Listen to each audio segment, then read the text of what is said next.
Je veux juste vous faire écouter un petit vocal d'une de nos sœurs pour vous faire comprendre clairement quels sont les enjeux, les raisons de la lutte que nous sommes en train de mener. Parce qu'il y a beaucoup de confusion, il y a beaucoup de bavardage. Il faut que la jeunesse africaine comprenne dans le fond les raisons de cette lutte de libération. Écoutons-le ensemble. Le premier point, c'est l'enjeu. Dans l'affaire du Mali, de la Guinée, du Burkina, du Niger et du Sénégal où on compte les morts, alors qu'au Niger, il n'y a pas de morts. Ce qui est en jeu, c'est l'industrialisation de l'Afrique. Autrement dit, la transformation par les Africains des matières premières de l'Afrique pour approvisionner en priorité le marché de l'Afrique. L'enjeu, c'est celui-là, il n'y en a pas d'autre. Le second point, c'est la cible. La cible, elle est double. Et la cible principale, c'est le Nigeria. C'est pas le Niger. Reprenons la chronologie. En 1975, l'ECOWAS, CEDEAO en français, la Communauté économique des États d'Afrique de l'Ouest, est créée. Où ça? Au Nigeria. En 1980, le plan continental d'industrialisation de l'Afrique est adopté. Où ça? À Lagos, au Nigeria. Il faut se rappeler qu'en 80, on est encore en pleine lutte de libération dans toute l'Afrique australe.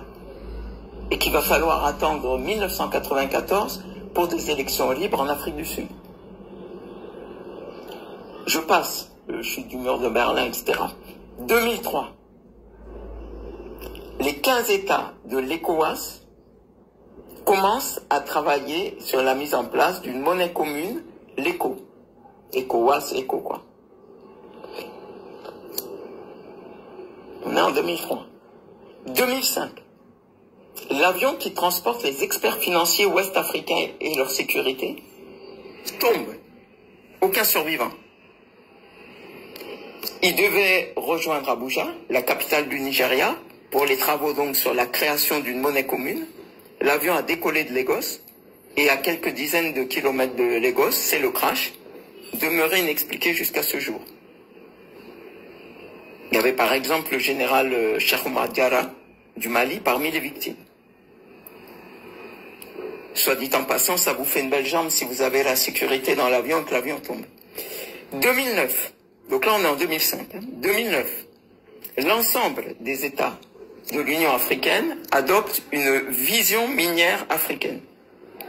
En fait, il s'agit de relancer le plan de Lagos, qui a été combattu par tout l'Occident et par les institutions de Bretton Woods, FMI en tête. Il faut savoir que dès les indépendances, des usines avaient été créées en masse pour produire localement les produits de première nécessité. Il y en avait au Mali, il y en avait en Guinée, etc. Bon, avec la chute du mur de Berlin en 89, à l'échelon international, il n'y avait plus de contrepoids et les acquis en matière d'industrialisation ont été massivement cassés. Les usines ont été détruites. Et tenez-vous bien, dès que les États africains adoptent la vision minière africaine, en 2009, dans les jours qui suivent, les Européens convoquent une réunion d'urgence pour contrer l'Afrique, réunion au cours de laquelle ils disent textuellement « les Africains nous ont déclaré la guerre ». C'est-à-dire que des Africains étudient un plan d'industrialisation du continent et les Européens traduisent ce plan par « les Africains nous ont déclaré la guerre ». C'est leur terme. Ça a même été écrit dans certains bulletins techniques. Ce qui est effarant hein, quand même, même pour des Africains aguerris, c'est effarant comme réaction. 2009, donc dans ce même laps de temps, voilà que colonel Kadhafi est président de l'Union africaine, puisqu'on a une présidence tournante, ça change chaque année, et il propose comme monnaie commune le dinar or. C'est-à-dire comme si lui, Kadhafi, qui est un panarabiste fervent et qui s'est vu en continuateur de Nasser, pouvait doubler l'impérialisme occidental sur le terrain africain, et notamment français. Évidemment, il est liquidé. 10 ans plus tard, l'ECOWAS l'ECOWAS relance son projet d'ECO.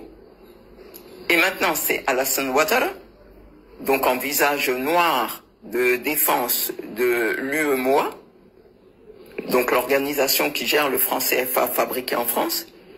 C'est donc Alassane Ouattara qui, avec Emmanuel Macron, organise le sabotage de la création de la monnaie ouest-africaine. Il faut comprendre que Alassane Ouattara a fait ses études aux USA dans les années 60, qu'il a été fonctionnaire du FMI, qu'il a été administrateur de la BCEAO, donc de la Banque centrale des États d'Afrique de l'Ouest, hein, qui gère ce franc CFA fabriqué à Chamalières en France, et que juste après la chute du mur de Berlin, il s'est retrouvé comme par hasard Premier ministre de Côte d'Ivoire. Il faut bien comprendre ce qui se joue en Afrique de l'Ouest. Du côté francophone et franc CFA, les deux poids lourds, le Sénégal et la Côte d'Ivoire, et de l'autre, la Fédération du Nigeria qui concentre 60% de la population ouest-africaine et qui a vocation à être le moteur de l'indépendance ouest-africaine au plan économique et de l'industrialisation.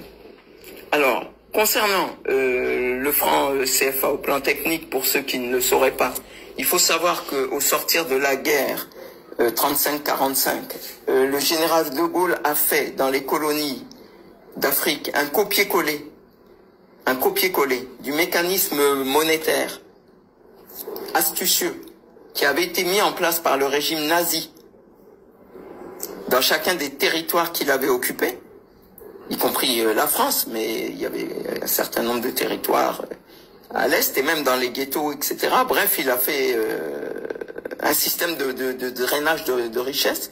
C'est ce système que le général de Gaulle a plébiscité pour l'implanter dans les pays africains. Concernant maintenant le sabotage en 2019 de la monnaie ouest-africaine qui était en voie de création par l'ECOWAS, donc de cette monnaie ECO, là ça a été absolument incroyable. C'est-à-dire que Emmanuel Macron et Alassane Ouattara ont annoncé à grand bruit, par voie de presse, la création d'une monnaie du même nom, ECO, adossée à l'euro. C'est-à-dire une fiction qui n'a rien à voir avec le projet sur lequel travaillaient les techniciens de l'ECOWAS.